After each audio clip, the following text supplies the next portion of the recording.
जैसा कि आप लोग जानते हैं कि मेरा जो 3 महीने का एक मेडिटेशन के मोटिवेशन का और साथ में मेडिटेशन के सिखाने का और इसके भी साथ में मेडिटेशन के अभ्यास का ये जो 3 महीने का मेरा कोर्स चलता है उसमें प्रातःकाल 4:30 से 5:30 बजे तक मैं आप लोगों को अभ्यास में बैठाता हूँ। तो चूंकि ये 1-1.25 घंटे का समय होता है, इस समय के अंतर्गत विधियों को समझाना बहुत कठिन हो जाता है, इसलिए मैं पूर्व में भी विधियों को आपको बतला देता हूँ। तो अक्सर 3-4 विधियों का उसमें इस्तेमाल होता है। जब मैं कहूँगा कि से आपको लंबी गहरी सांसें लेनी है,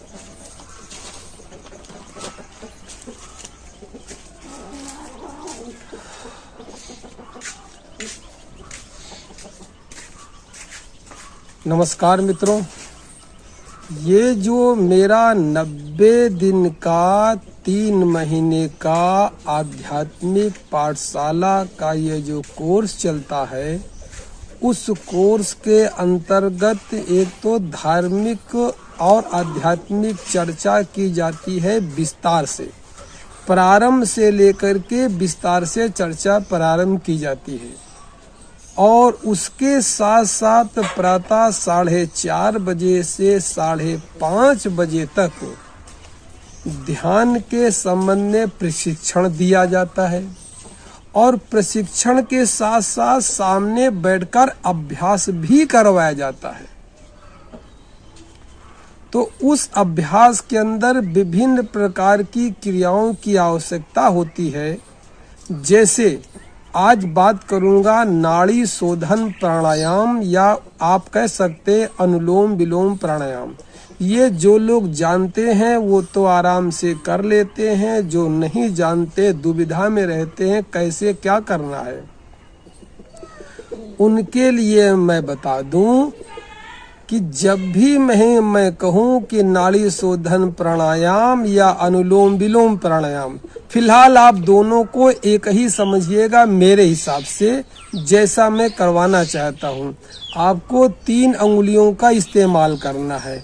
अंगूठा पहले वाली अंगुली, इसके बगल वाली बड़ी अंगुली। इन बड़ी अंगुली और अंगूठा को इस तरह, ये जो 2 हैं, इनसे तो आप दोनों नाकों के नथुने दबा लेंगे।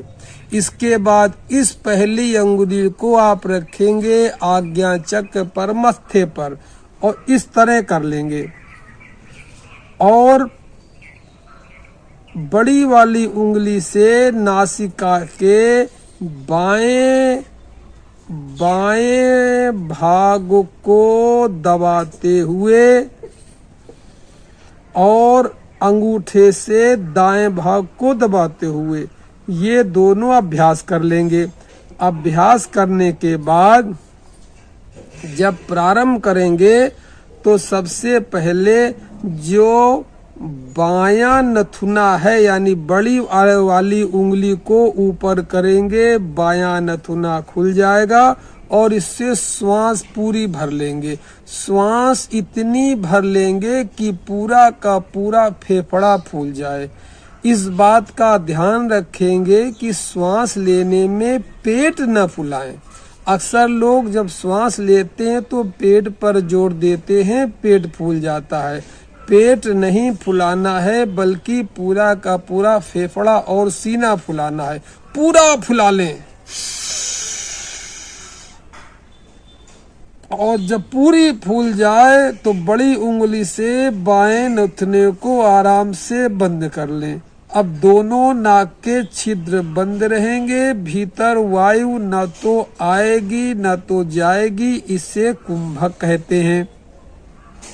जितनी देर जितनी क्षमता हो उस तरह दोनों नाक के नथुनों को बंद रखेंगे, यानी कुंभक लगा करके रखेंगे।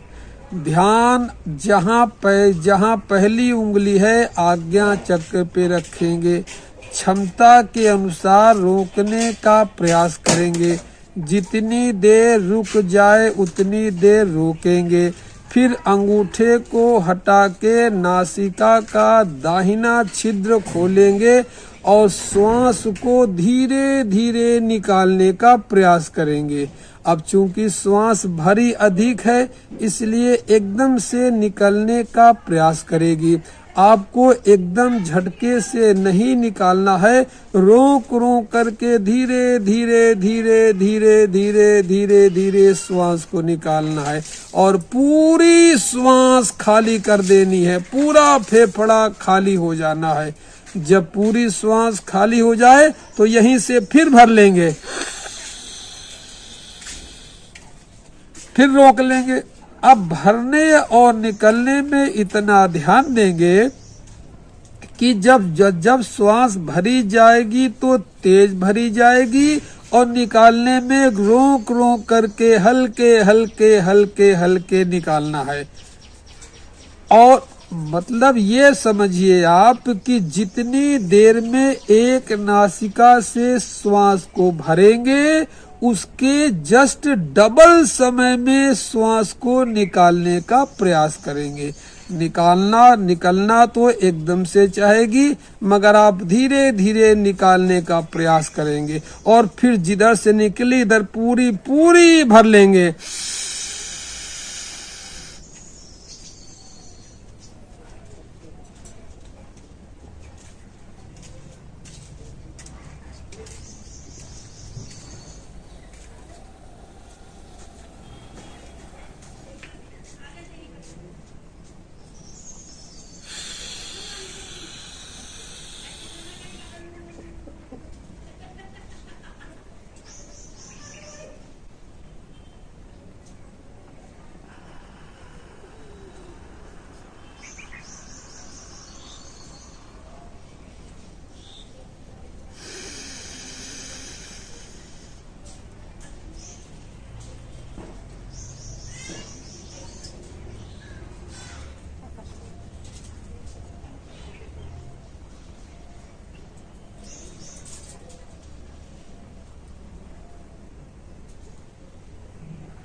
मतलब एक नासिका से श्वास को तेज भरना है, रोकना है और दूसरी नासिका से धीरे धीरे धीरे धीरे निकालना है।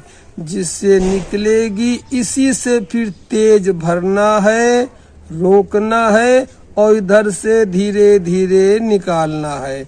जिधर से निकलेगी फिर इधर से तेज भर लेना है, रोकना है, इधर से धीरे धीरे निकालना है।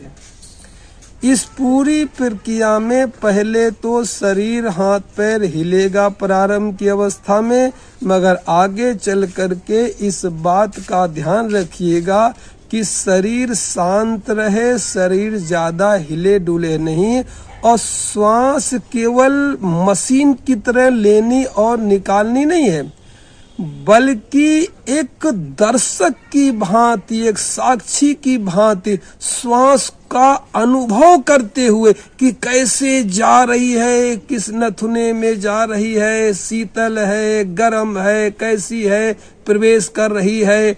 जब श्वास भीतर के साथ साथ जो नए मित्र हैं उनको ये बताना चाहता हूँ कि मेरा आध्यात्मिक जानकारी का एक 90 दिन का कोर्स चलता है, जिसके अंतर्गत आपको एक ऐसी विधि बताई जाएगी जो विधि धर्म के क्षेत्र में, अध्यात्म के क्षेत्र में, पूजा पाठ के क्षेत्र में सबसे सुपर और सबसे ऊंची होगी। आम तौर पे जब धर्म के क्षेत्र में, अध्यात्म के क्षेत्र में पूजा पाठ का नाम आता है तो हर व्यक्ति किसी न किसी देवी देवता की पूजा करता रहता है। या आप मंदिरों में जाएंगे तो मंदिरों में 15, 20 या सैकड़ों मूर्तियां होती हैं।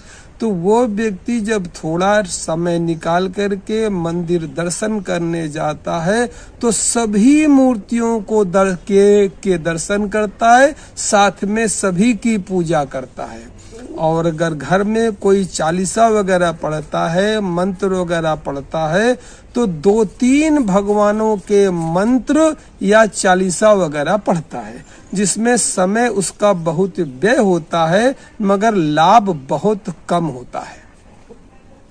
मैं आपको इस 90 दिन के कोर्स में शास्त्रों के प्रमाण के द्वारा, संतों के प्रमाण के द्वारा उस विधि को बताऊंगा जो सर्वोपरि विधि है, एक विधि है जिसके करने से सबकी पूजा पाठ एक साथ हो जाती है।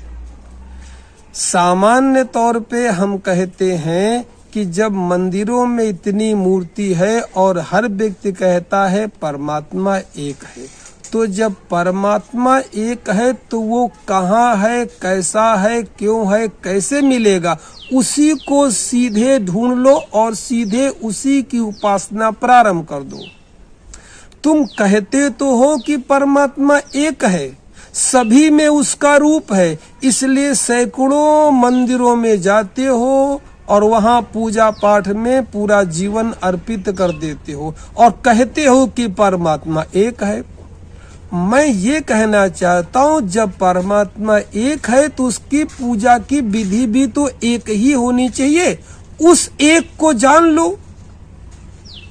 उस एक को जान लो तो सबकी पूजा हो गई। फिर आप अपना तर्क देते हैं कि नहीं सभी में तो उसका रूप है, तो सभी में जब उसी का रूप है तो सीधे उसी की उपासना क्यों न करो। ये बहुत धर्म का सामान्य विषय नहीं है, धर्म का बहुत गूढ़ चिंतनीय विषय है, गूढ़ चिंतन का विषय है ये।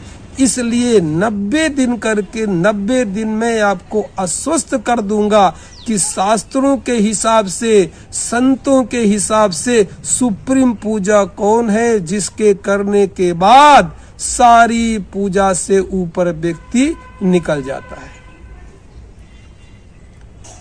और जिस पूजा पाठ करने के लिए आपको केवल इंसान होने की आवश्यकता है,